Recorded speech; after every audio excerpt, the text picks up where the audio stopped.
नमस्कार दोस्तों, स्वागत है आपका हमारे चैनल बिहार ब्रेकिंग न्यूज में। बिहार के प्रमुख 15 सबसे बड़ी खबरों को जानने के लिए सब्सक्राइब करें हमारा चैनल और अगर वीडियो आपको अच्छा लगे तो एक लाइक अवश्य करें। खबरों को विस्तार से जानने से पहले चलिए जान लेते हैं कुछ हेडलाइंस।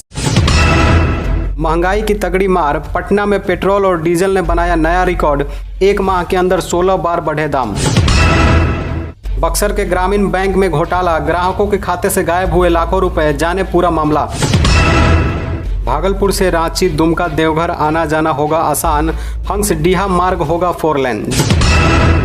15 जुलाई से बंद होगा पटना का Mithapur bus stand, Pataliputra bus terminal से खुलेगी सभी जिलों के लिए बसें। केरल में मानसून आज दस्तक देने को तैयार, बिहार दिल्ली में बारिश के आसार, जाने मौसम का हाल। पटना में आया सोने और चांदी के दाम में बदलाव, ये रहे दाम। फर्टिलाइजर केस, आरजेडी के राज्यसभा सांसद एडी सिंह को ईडी ने किया अरेस्ट, लालू के माने जाते हैं करीबी। खुशखबरी, 5 जून से बिहार में इन 12 पैसेंजर ट्रेनों का परिचालन होगा शुरू, देखें लिस्ट। बिहार में कम हो रहा है मौतों का आंकड़ा, आईजीआईएमएस में 6 समेत कोरोना से 14 मरीज। बिहार में 80,000 लोगों ने डेट आने पर भी नहीं लिया सेकेंड डोज, जाने क्या रही खुशखबरी। 5 जून से बिहार में इन 12 पैसेंजर ट्रेनों का परिचालन होगा शुरू, देखें लिस्ट। जी आप सही सुन रहे हैं, बिहार में कोरोना वायरस से राहत के बीच रेलवे ने यात्रियों की सुविधा को देखते हुए 12 पैसेंजर मेमू ट्रेन चलाने का ऐलान किया है। ये सभी ट्रेन बिहार के विभिन्न स्टेशनों पर अप डाउन करेंगी। रेलवे ने इस संबंध में ट्वीट कर जानकारी दी है।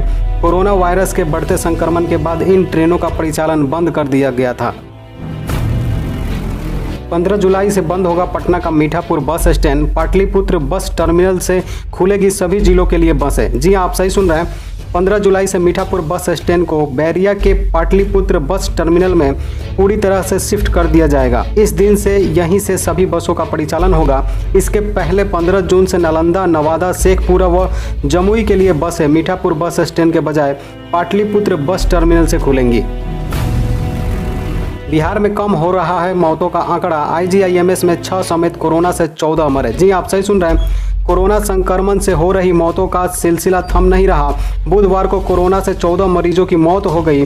आंकड़ों के मुताबिक आईजीआईएमएस में 6, पीएमसीएच में 28 साल की महिला समेत एम्स में 3 और एनएमसीएच में 1 मरीज की जान चली गई। बिहार में 80,000 लोगों ने डेट आने पर भी नहीं लिया सेकेंड डोज, जाने क्या रही वजह। पटना में कोरोना वैक्सीन को लेकर लोगों की गलतफहमियां बढ़ती जा रही है। हालात यह है कि जिले के करीब 80,000 लोग जिन्होंने वैक्सीन का पहला डोज लिया था, अब सेकेंड डोज का डेट आने के बाद भी वैक्सीन लेने के लिए सेंटरों पर नहीं पहुंच रहे हैं। ऐसे लोगों को प्रशासन द्वारा मैसेज और कॉल भी करवाया जा रहा है कि आकर सेकेंड डोज ले लें। बिहार में अपनी जमीन पर लगाइए 200 पौधे, सरकार देगी चापाकल, साथ में 480 दिनों की मजदूरी भी। जी आप सही सुन रहे हैं, राज्य का हरित आवरण बढ़ाने में सरकारी जमीन की कमी को पूरा करने के लिए निजी जमीन पर पौधा रोपण को बढ़ावा देने की योजना को सफल बनाने के लिए राज्य सरकार कई सहूलियतें दे रही है। कोई किसान या जमीन मालिक अपनी जमीन पर पौधे लगवाएगा तो उसकी देखभाल के लिए भी मनरेगा से श्रमिक दिए जाएंगे। यही नहीं, सिंचाई के लिए पौधा रोपण वाली जगह पर सरकार चापाकल भी लगाएंगी। बिहार चुनाव आयोग की मेहनत खराब, पंचायत चुनाव के लिए फिर करनी होगी पूरी मशक्कत। पंचायत आम चुनाव के स्थगित होने के बाद राज्य निर्वाचन आयोग के सामने चुनौतियां और बढ़ गई है। आयोग द्वारा अभी तक की सभी तैयारियों पर पानी फिर गया है। कुछ तैयारियों के लाभ को छोड़कर अब फिर से चुनाव कराने की व्यवस्था करनी होगी।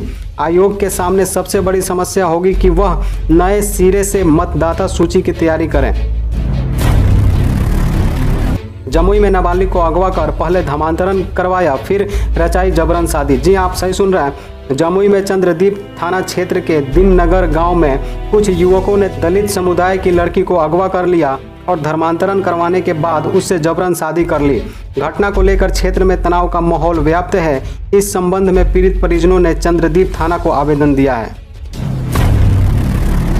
भागलपुर से रांची, दुमका, देवघर आना जाना होगा आसान, हंसडीहा मार्ग होगा 4 लेन। जी आप सही सुन रहे हैं, भागलपुर से झारखंड सीमा के भलजोर तक NH 133E पर 62 किलोमीटर की सड़क अब 2 लेन के बदले 4 लेन होगी। NH की इस सड़क के चौड़ीकरण से न सिर्फ जाम से मुक्ति मिलेगी बल्कि गाड़ियों की गति भी बढ़ जाएंगी। यह सड़क अभी 7 मीटर चौड़ी है। इस सड़क को पहले 2 लेन यानी 10 मीटर चौड़ी बनानी थी, लेकिन बाद में इसे 4 लेन बनाने का निर्णय लिया गया है। महंगाई की तगड़ी मार, पटना में पेट्रोल और डीजल ने बनाया नया रिकॉर्ड। एक माह के अंदर 16 बार बढ़े दाम। जी आप सही सुन रहे हैं, पटना में हर दिन पेट्रोल और डीजलों की कीमतें महंगाई का नया रिकॉर्ड बना रही है। बुधवार को पटना में पेट्रोल 96 रुपये 69 पैसे और डीजल 90 रुपये 66 पैसे की रिकॉर्ड ऊंचाई पर पहुंच गए। उसके पहले पटना में पेट्रोल और डीजल कभी भी इतना ज़्यादा महंगा नहीं बिका है। केरल में मानसून आज दस्तक देने को तैयार। बिहार दिल्ली में बारिश के आसार, जाने मौसम का हाल। केरल में आज मानसून दस्तक दे सकता है क्योंकि दक्षिण पश्चिम मानसून केरल में दमदार उपस्थिति दर्ज कराने के लिए तैयार है। मौसम विभाग की माने तो आगामी 24 घंटे में बारिश होने की स्थितियां बननी शुरू हो गई है। भारत मौसम विज्ञान विभाग ने बुधवार को बताया कि केरल में स्थानिक वर्षा वितरण में वृद्धि हुई है और दक्षिण अरब सागर के निचले स्तरों में पछुआ हवाएं चल रही है। मानसून यहां सामान्य समय से 2 दिन की देरी से पहुंच रहा है। पटना में आया सोने और चांदी के दाम में बदलाव, ये रहे दाम। जी आप सही सुन रहे हैं, आज पटना में सोने और चांदी के दामों में बदलाव आया है। पटना की बुलियन मार्केट में 10 ग्राम सोने का भाव 50,280 रुपये रहा। कल की तुलना में सोना आज 160 रुपये अधिक रहा। वहीं 1 किलोग्राम चांदी का रेट 74,340 रुपये रहा। पटना में कल सोने का भाव 50,120 रुपये और चांदी का भाव 73,900 रुपये था।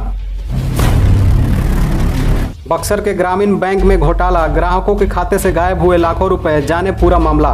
कोरोना संकट की वजह से कई लोगों की आमदनी के रास्ते बंद हो गए हैं। ऐसे में बैंक में रखी जमा पूंजी के जरिए वे अपना गुजारा करने को मजबूर हैं। वहीं बक्सर जिले में एक बैंक से लोगों की गाढ़ी कमाई की लूट का मामला सामने आया है। जिले के सिमरी थाना क्षेत्र के आशा पडरी ग्रामीण बैंक शाखा से लाखों रुपए का गबन हो गया है।